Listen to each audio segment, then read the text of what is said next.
सारे इंसान एक वसी मैदान में जमा किए जाएंगे जिसे मैदान हशर कहा जाता है। सारी मखलूक को एक सुर्खी माइल सफेद जमीन पर इकट्ठा किया जाएगा। रब्बे दो जहां इस जमीन को चमड़े की तरह फैला देगा और वो जमीन आज की मारूफ जमीन की तरह नहीं होगी, बल्कि अल्लाह ताला इस जमीन को दूसरी जमीन से तब्दील कर देगा।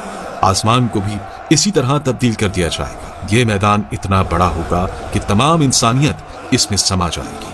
ये मैदान बिल्कुल हमवार होगा, कोई पहाड़, कोई गढ़ा, कोई बुलंदी नहीं। क़यामत के दिन हर मरहला पिछले से ज्यादा हैबतनाक और खौफनाक होगा। इसके बाद सूरज सर के ऊपर आ जाएगा। अंदाजा लगाइए कि आज सूरज तकरीबन 4000 साल की दूरी पर है और हमारी तरफ इसकी पीठ है। क़यामत के दिन सूरज सिर्फ 1 मील के फासले पर होगा और इसका मुंह हमारी तरफ होगा। क्या हाल होगा। हमारे भेजे गर्मी की शिद्दत से खौल रहे होंगे और इतना पसीना बहेगा कि 70 गज जमीन में जज्ब हो जाएगा।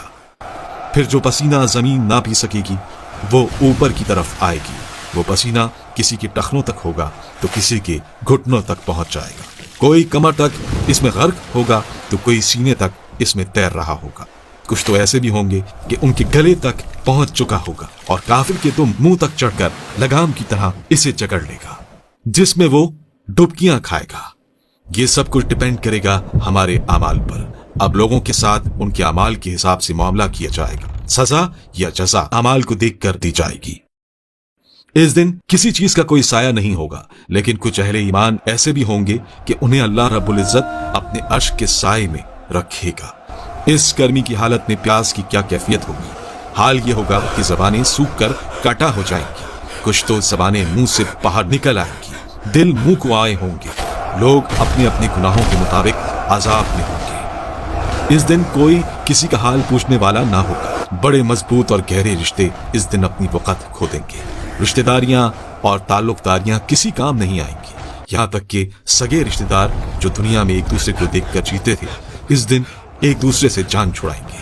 भाई भाई से भागेगा, माँ औलाद से पीछा छुड़ाएगी तो औलाद माँ से दौड़ेगी। बाप बच्चों से बेजार होगा तो बच्चे बाप से भागेंगे। बीवी शौहर से भागेगी तो शौहर बीवी से भागेगा। आखिरकार कोई किसी की मदद करने को तैयार ना होगा। हर जान नफसी नफसी पुकारेगी। हर शख्स सिर्फ अपनी ही फिक्र में होगा, किसी दूसरे से इसे कोई सरोकार ना होगा। ये मुसीबतें चल ही रही होंगी कि जहन्नुम को लाया जाएगा।